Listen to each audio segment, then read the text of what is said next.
우리가 지난주에 야고보서 1장 1절에서부터 4절까지 말씀을 함께 보았습니다. 주의 형제 야고보는, 그러니까 예수님의 동생이었던 야고보는 예수님의 죽으심과 부활을 경험한 후에 그가 믿음을 가지게 되었고, 그리고 또한 그가 예루살렘 교회를 이끌어가는 믿음의 기둥이 되었습니다. 그리고 그 야고보는 각처에 흩어져 살고 있는 예수님을 믿는 유대인들에게 고난에 대처하는 자세를 가르쳐 주었습니다. 고난에 대처하는 그 자세는 고난을 기뻐하는 것입니다. 고난과 시련이 찾아오면 기뻐하라고 명령하고 있습니다. 권유하는 것이 아니라 명령하고 있습니다. 기뻐하라. 그리고 이 고난을 기뻐해야 하는 이유를 알려주고 있습니다. 그 이유는 고난이 어떤 상황에서도 믿음이 흔들리지 않는 믿음을 갖게 하는 인내를 만들어내기 때문입니다. 이 고난을 통하여서 어떠한 상황 가운데서도 흔들리지 않는 견고한 믿음을 만들어내는 인내를 이끌어내기 때문에 고난이 찾아오면 기뻐하라 라고 이야기하고 있습니다. 그리고 야고보가 이야기하는 인내는 소극적인 인내가 아닙니다. 내가 어쩔 수 없기 때문에, 내가 어떻게 할 수 있는 방법이 없기 때문에 어쩔 수 없이 견뎌야만 하는 그런 소극적인 인내가 아니라 믿음을 흔드는 고난과 시련과 고통에 대해서 적극적으로 싸워서 이겨내는 믿음을 우리에게 이야기하고 있습니다. 우리는 이런 시련이 닥쳐왔을 때 우리가 이 시련과 담대히 맞서 싸워서 믿음으로 그리고 인내로 승리하면 승리할수록 우리는 더욱더 모든 면에 있어서 부족함이 없는 성숙한 그리스도인이 되는 것입니다. 우리가 예수님을 믿는다고 처음부터 온전하고 완전한 성도가 되는 것은 아닙니다. 예수님을 처음 믿었을 때 뭐라고 하죠? 초신자라고 하죠. 처음 믿는 사람. 초신자는 믿음이 연약합니다. 이런 초신자가 정말로 예수님을 닮아가는 그런 온전한 성도가 되기 위해서는 고난이 필수적으로 필요한 것이고, 그리고 그 고난을 인내하면 인내할수록 우리에게는 흔들리지 않는 굳건한 믿음이 생기면서 정말로 성숙한 그리스도인이 되는 것입니다. 우리 아름다운 교회, 우리 성도님들은 지난 한 주간 시련과 시험을 만나셨습니까? 우리는 항상 시련과 시험이 옵니다. 지난 한 주에도 여러 가지 모양의 시련과 시험이 우리에게 찾아왔을 것입니다. 다른 사람들과의 사소한 다툼도 시련이 될 수도 있고, 또한 부부끼리 싸움하는 것도 시련과 고통이 될 수가 있고, 육신의 연약함, 사업을 할 때 마음대로 안 되는 것, 이런 모든 것들이 시련과 시험입니다.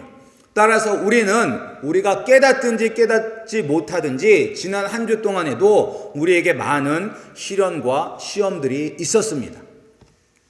만약에 여러분들이 그런 시련과 시험이 생각나신다면, 내가 만난, 내가 당한 그 시련과 시험이 생각나신다면 어떻게 기뻐하시면서 인내로 승리하셨습니까? 우리는 필연적으로 반드시 시련과 시험을 만나게 됩니다. 여러분들 다 인정하실 것입니다. 우리가 만나는 시련과 시험이 오히려 우리를 더욱더 예수 그리스도를 닮은 참 성도로 만들어가는 그러한 축복의 시간이 되기를 주님의 이름으로 축원합니다. 시련과 시련이 닥쳤을 때, 시련과 이 고통과 시험이 닥쳤을 때 불평하고 원망하는 것이 아니라, 하나님 감사합니다. 이 시련을 통하여서 내가 더욱더 예수 그리스도 닮은 참 성도로 만들어 주시니 감사합니다. 이렇게 이야기할 수 있는 우리 성도님들이 되시기를 주님의 이름으로 다시 한번 축원합니다. 그러나 우리가 아무리 고통과 시련과 시험이 우리를 연단하여 어떤 어려움에도 요동하지 않는 믿음을 만든다는 것을 하지만 고통스럽습니다. 감당하기 어렵습니다. 중간에 포기하고 싶습니다. 우리 성도님들도 건강을 위해서 운동을 시작해 보신 적이 있으실 것입니다. 내가 좀 몸무게가 많이 나가니까 몸무게를 좀 빼야 되겠다라고 하든지, 아니면 내가 요새 체력이 너무 떨어진 것 같은데 내가 체력을 다시 키우기 위해서 운동을 해야 되겠다라고 다짐을 하신 적들이 많을 것입니다. 근데 끝까지 운동을 하셔서 원하던 대로 몸무게를 줄이거나 체력을 더 좋게끔 하셨습니까? 아마 실패한 경험이 훨씬 더 많을 것입니다. 왜 실패하냐면 우리가 안 하던 운동을 하면 오히려 체력이 좋아지는 것이 아니라 처음에는 삭신이 쑤셔요. 안 하던 운동을 하면 삭신이 쑤셔요. 그렇게 되면 아이고 힘들다, 좀 쉬었다가 해야지 하면서 포기하는 경우도 있고, 그리고 또 운동하려고 마음 먹으면 평소에는 없었던 약속들이 생기기도 합니다. 그래서 그 약속을 지키다 보면 또 하루 이틀 운동하고 운동이 연속적으로 안 되게 되면 흐지부지 되는 경우가 많이 있고, 그리고 또한 때로는 귀찮다, 내일부터 해야지 라는 이러한 게으름들이 찾아옵니다. 그래서 또한 그 게으름에 굴복하게 되면 우리가 운동을 시작만 하고 끝을 못 맺는 경우가 많이 있습니다. 그러니까 이러한 모든 것들이 다 고통과 시험과 유혹입니다. 그리고 이 시험에 실패하여 운동의 효과를 보지 못할 때가 너무나 많이 있습니다. 그런데 우리가 신앙생활도 마찬가지라는 것입니다.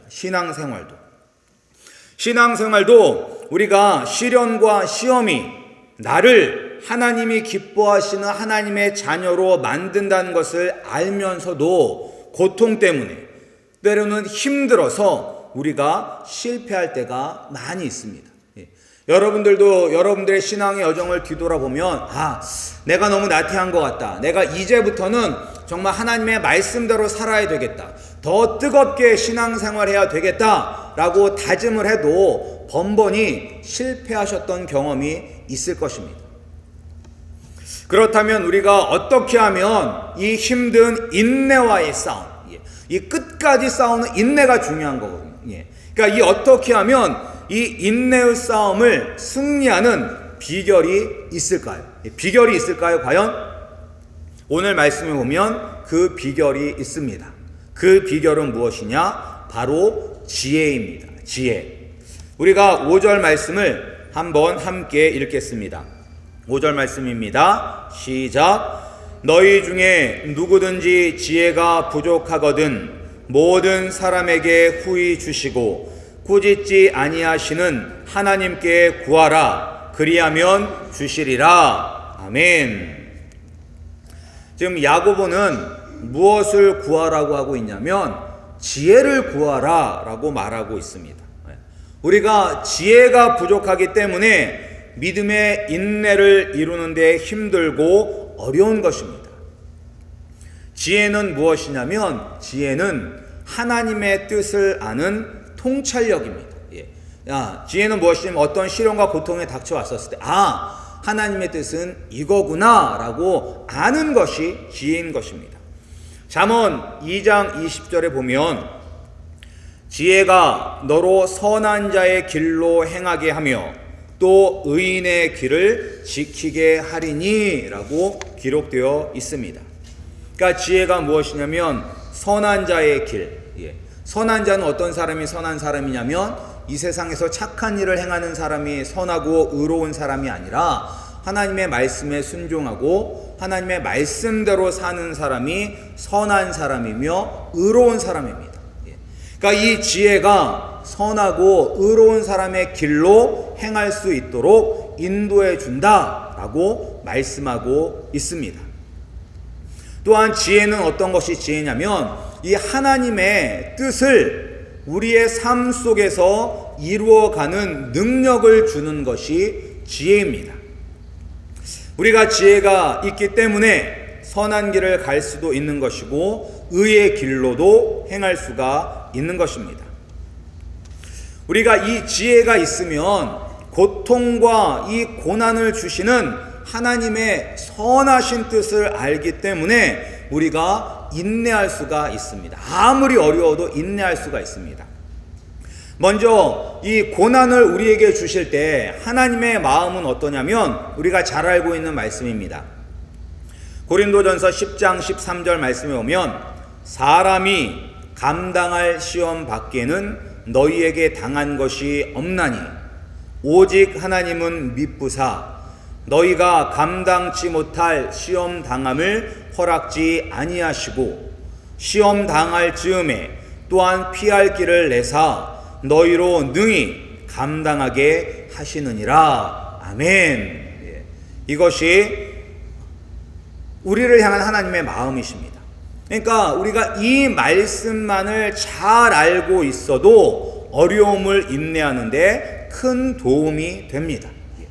그런데 지식과 지혜가 다른 것은 무엇이냐면 지식은 공부하면 우리가 계속 우리 머릿속에 쌓을 수가 있어요.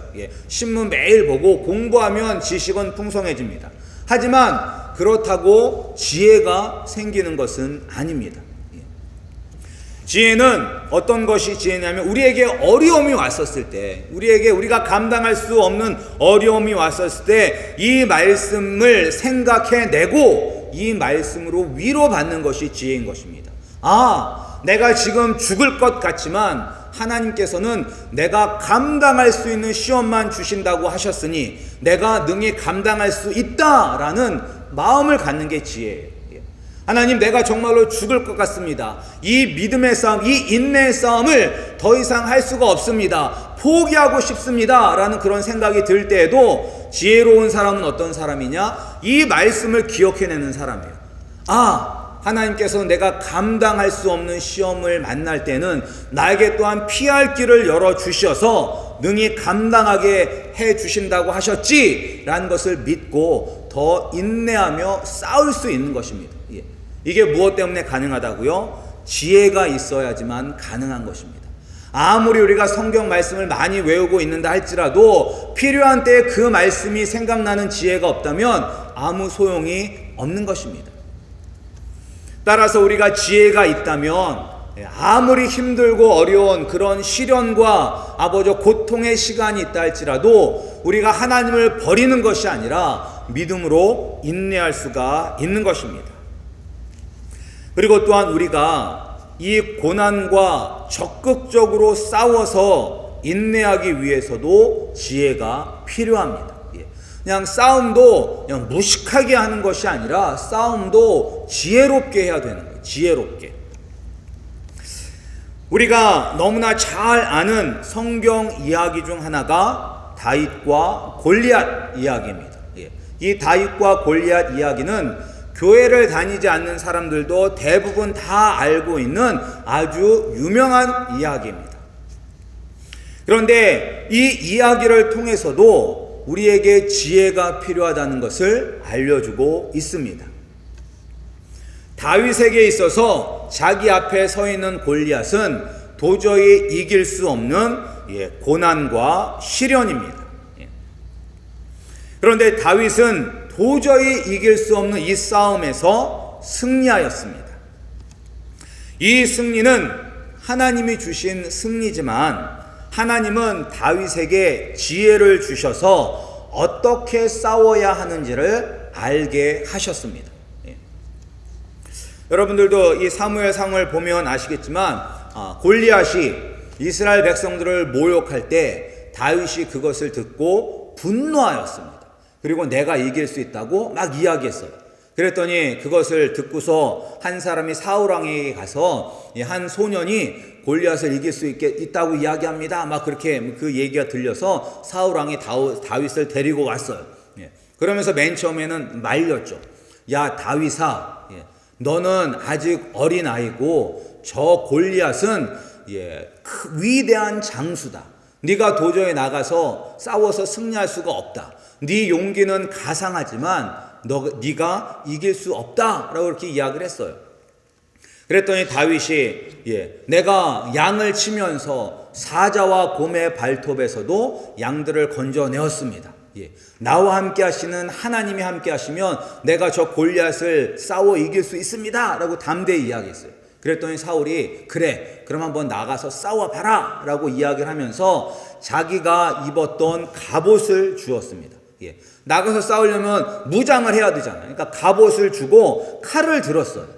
그런데 다윗에게 있어서 이것이 너무나 불편하고 거추장스러운 거예요. 그래서 다윗이 어떻게 했죠? 다윗이 그 모든 것을 다 벗어버렸습니다. 투구도 벗어버리고 갑옷도 벗어버리고 칼도 버렸어요. 그리고 대신에 무엇을 들고 싸웠느냐? 막대기를 들었고, 그리고 매끈매끈한 돌 5개를 자기의 주머니에 넣었고, 그리고 이 물매를 가지고 이 골리앗에게 나갔습니다. 그런데 이것이 지혜라는 거예요. 이것이 지혜라는 거예요. 왜 지혜냐? 다윗은 내가 어떻게 싸워야지만 내가 가장 잘 싸울 수 있다는 것을 안 거예요. 그게 지혜예요. 그게 지혜. 만약에 사람들이 이야기해 주는 대로 이 갑옷을 입고 칼을 차고 나갔다면 과연 승리할 수 있었을까요? 불편해서 걸리적거려가지고 싸우다가 골리앗에게 죽었을 것입니다. 그러나 지혜로운 다윗은 이렇게 해서는 도저히 이길 가망성이 없다. 내가 가장 잘할 수 있는 방법으로 싸우자라고 해서 모든 것을 벗어버리고 막대기와 돌멩이와 물매를 가지고 나와서 싸움에서 승리한 것입니다. 따라서 우리가 이 믿음의 싸움을 싸울 때도 지혜롭게 싸워야 돼요. 내가 어떻게 하면 인내할 수 있는지, 내가 어떻게 하면 이 고난을 이겨낼 수 있는지 우리에게 지혜가 필요한 것입니다. 고난을 주실 때 그 하나님의 뜻도 깨닫는 것도 중요한 거예요. 오늘 내가 부부싸움을 했는데 하나님께서 왜 부부싸움을 하셨을까? 나에게 이러한 성품이 있는데 이러한 성품을 고치라고 이렇게 하셨구나 라고 깨닫는 것이 바로 지혜고, 그렇다면 이것을 고치기 위해서 내가 무엇을 해야 되나 라고 생각하고 그것을 찾아내는 것도 그것이 바로 지혜라는 것입니다. 그러니까 믿음의 싸움이 그냥 무작정 기도만 한다고 되는 것이 아니라 하나님의 뜻이 무엇인지, 그리고 어떻게 싸워야 되는지 아는 그 지혜가 우리에게 있을 때 우리가 이 믿음의 싸움에서 쉽게 승리할 수가 있는 것입니다. 우리 아름다운 교회, 우리의 성도님들은 고난을 우리에게 허락하신 하나님의 뜻이라는 것을 아는 지혜를 갖기를 소원합니다. 그리고 또한 시험과 시련과 싸워 승리할 수 있는 지혜를 받아 온전하고 성숙한 그리스도인이 되기를 주님의 이름으로 축원합니다. 성경은 우리가 항상 성숙한 그리스도인이 되기를 원합니다. 예수 그리스도를 닮아가는 것이 성숙한 그리스도인이 되는 것입니다. 예수님을 20년 전에 믿을 때나 10년 전이나 5년 전이나 지금이나 똑같다면 그것은 하나님이 원하시는 것이 아닙니다. 처음 믿었을 때보다 오늘이 더 성숙한 그리스도인이 되는 것, 오늘보다는 내일이 더 성숙한 그리스도인이 되는 것이 하나님께서 우리에게 원하시는 것이고, 우리를 그렇게 만들기 위해서 고난을 우리에게 허락하시는 것입니다. 그리고 그 고난과 맞서 싸울 수 있는 지혜도 우리에게 주시는 것입니다. 하나님의 은혜가 바다보다 깊고 하늘보다 높다는 것은 어떻게 알 수 있냐면 이런 귀한 지혜를 구하면 주신다는 것입니다. 구하면 주신다는 거예요. 이런 지혜를 얻기 위해서 특별히 우리에게 요구하시는 것이 없습니다. 그리고 특별한 몇 명의 사람만이 이런 귀한 지혜를 얻는 것은 아닙니다. 누구든지 남녀노소를 불문하고 누구든지 구하면 주십니다. 이것이 바로 5절 말씀에 있습니다. 5절 말씀 다시 한번 읽겠습니다. 우리 5절 말씀 시작. 너희 중에 누구든지 지혜가 부족하거든 모든 사람에게 후히 주시고 꾸짖지 아니하시는 하나님께 구하라. 그리하면 주시리라. 아멘. 우리가 지혜가 없다고 하나님 아버지 앞에 구할 때, 야, 너 지금까지 신앙생활하면서 뭐 했냐? 이렇게 핀찬 주고 막 그러는 것이 아니라, 하나님은 꾸짖지도 않고 핀찬 주시지도 않고 구하기만 하면 주신다고 말씀하고 있습니다. 예수님도 마태복음 7장 7절과 8절에서 동일한 말씀을 하세요. 구하라. 그러면 너희에게 주실 것이요. 찾으라. 그러면 찾을 것이요. 문을 두드리라. 그러면 너희에게 열릴 것이니 구하는 이마다 얻을 것이요. 찾는 이가 찾을 것이요. 두드리는 이에게 열릴 것이니라. 라고 우리에게 말씀해주고 있습니다. 우리가 구하고 찾고 두드리면 하나님께서 우리 모두에게 지혜를 주실 줄 믿습니다. 돈이 없다. 따라서 우리가 돈이 없다고 지혜를 얻지 못하는 것 아닙니다. 내가 배운 게 없다고 지혜를 얻지 못하는 것도 아닙니다. 누가 가르쳐 줄 사람이 없다고 지혜를 얻지 못하는 것도 아닙니다. 지혜는 하나님이 주시는 선물입니다. 따라서 누구든지 구하기만 하면 받을 수가 있습니다. 그런데 한 가지 조건이 없습니다. 조건이 있습니다. 그러니까 다른 모든 것들은 그냥 다 주신 딱 한 가지 조건이 있어요. 그 조건이 6절과 7절에 나와 있습니다. 우리 6절과 7절 말씀을 우리 함께 읽겠습니다. 시작. 오직 믿음으로 구하고 조금도 의심하지 말라. 의심하는 자는 마치 바람에 밀려 요동하는 바다 물결 같으니 이런 사람은 무엇이든지 죽게 얻기를 생각하지 말라. 아멘. 하나님이 우리에게 요구하시는 단 한 가지 조건은 무엇이냐? 의심하지 말고 믿으라는 것입니다. 의심하지 말고 믿으라는 것.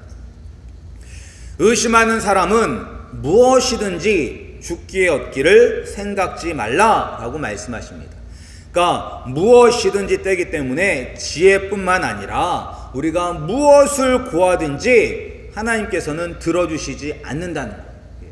오직 우리가 믿음으로만 구할 때, 의심하지 않고 믿음으로만 구할 때 우리에게 주신다고 하는 것입니다.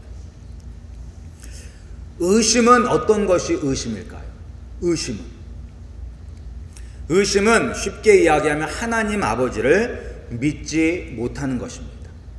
하나님 아버지에 대한 확신이 없는 것입니다.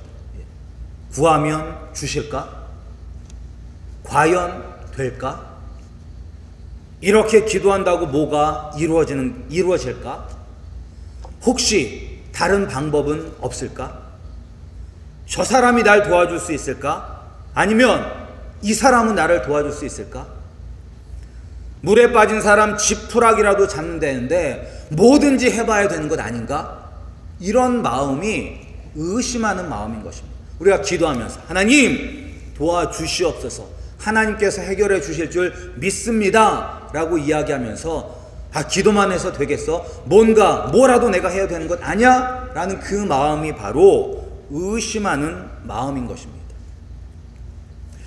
그러니까 이 목회를 할 때도 제가 이제 아틀란타에서 올랜도에서 청년부 사역도 했었고, 그리고 또한 아틀란타에서도 청년부 사역을 했었었는데 한 7, 80명 되는 청년들 가운데서도 유난히 눈에 띄는 청년들이 있습니다.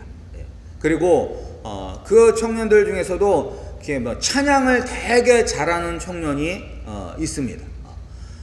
그래서 항상 뭘 할 때마다 그 청년에게 꼭 이렇게 찬양을 부탁했던 적이 있어요. 그 청년은 기타 하나만 가지고도 너무나 이렇게 찬양을 잘해요. 은혜스럽게 잘해요. 남녀노소가 하나게 되게끔 찬양을 되게 잘해요. 그러니까 저런 친구가 있었으면 좋겠다, 그렇게 탐이 나는 사람이 있어요. 그리고 또 어떤 사람들은 이렇게 사람을 참 잘 돌보는 사람들이 있어요. 그래서 사람들은 잘 돌보고 챙기고 막 이런 사람들이 있어요. 그런 사람들 보면 와, 참 탐난다. 저런 친구가 계속 있었으면 참 도움이 되겠다라는 생각을 하게 됩니다. 그리고 또한 어떤 분들은 그런 사람들을 잘 잡아야 한다라고 이렇게 말씀해 주시는 목사님들도 있어요.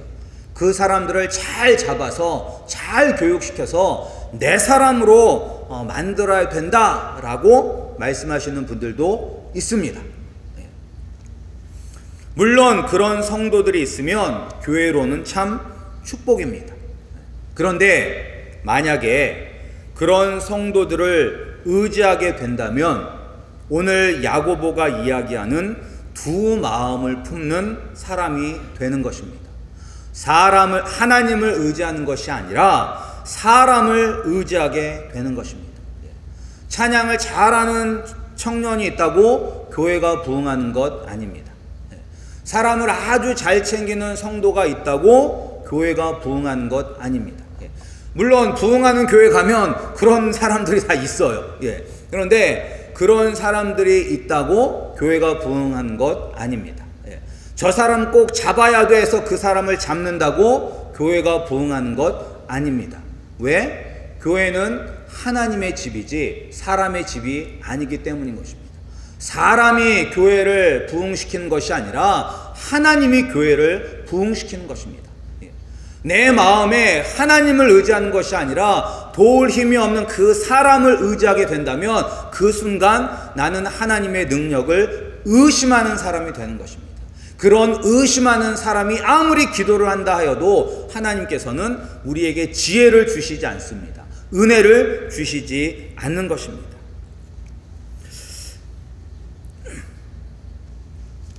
평소에도 이런데 우리가 힘들고 어려운 일이 아니라 평소에도 이런데 힘들고 어려운 상황이라면 더욱더 사람을 의지하기 쉽고 물질을 의지하고자 하는 생각들이 우리 머릿속에 많이 나타날 것입니다. 이 모습이 오늘 말씀에서 이야기하고 있는 바람에 밀려 요동하는 바다 물결과 같은 모습입니다. 이 사람이 뭐라고 하면 이리 흔들렸다. 저 사람이 뭐라 하려고 하면 저리 흔들렸다가 저렇게 하면 좋을 것 같아서 저리도 갔다가 이렇게 하면 좋을 것 같아서 이리도 갔다가 하나님을 의지하고 영혼의 닷을 내려서 굳건하게 있는 것이 아니라 이리저리 흔들리는 그런 물결과 같이 되는 것입니다. 고난에 대처하는 여러분들의 모습은 어떻습니까? 여러분들 생각나시는 고난을 한번 떠올리시기 바랍니다. 그 고난 앞에서 나는 어떻게 하였는가? 나는 하나님 아버지 앞에 믿음으로 구하며 나아가서 하나님의 지혜를 얻었는가? 아니면 의심하는 마음으로 하나님의 은혜를 얻지 못하였나? 근데 왜 우리는 하나님 아버지를 신뢰하지 못하고 이렇게 이리저리 흔들릴까요?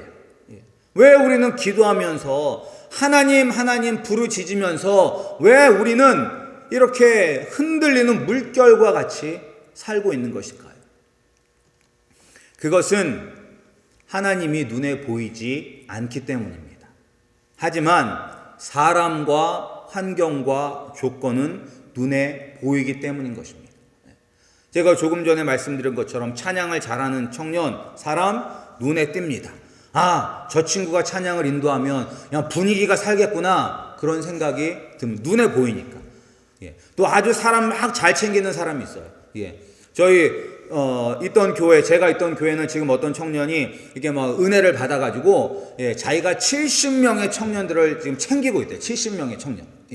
그러니까 그런 청년이 우리 교회에 있으면 우리 교회 부흥하겠다. 눈에 보이잖아요. 그런 것들이. 근데 하나님은 눈에 안 보이세요. 그러니까 눈에 안 보이는 하나님을 의지하기보다는 눈에 보이는 사람과 물질과 환경을 더 의지하기가 쉽기 때문에 우리는 하나님의 은혜를 경험하지 못하는 것입니다. 우리 아름다운 교회 성도님들은 눈에 보이지 않는 하나님 아버지를 믿는 믿음이 우리 가운데 있기를 소원합니다. 또한 우리는 기록된 하나님의 말씀을 믿고 나아가는 우리 성도님들이 되시기를 소원합니다. 믿음의 인물들을 보십시오. 아브라함이 이삭을 잡아서 번제로 드리라 라고 했었을 때 그는 믿음으로 드렸어요. 믿음으로. 어떤 믿음? 이삭이 죽어도 하나님께서 다시 살리실 것이라는 믿음이 있었습니다. 믿음이.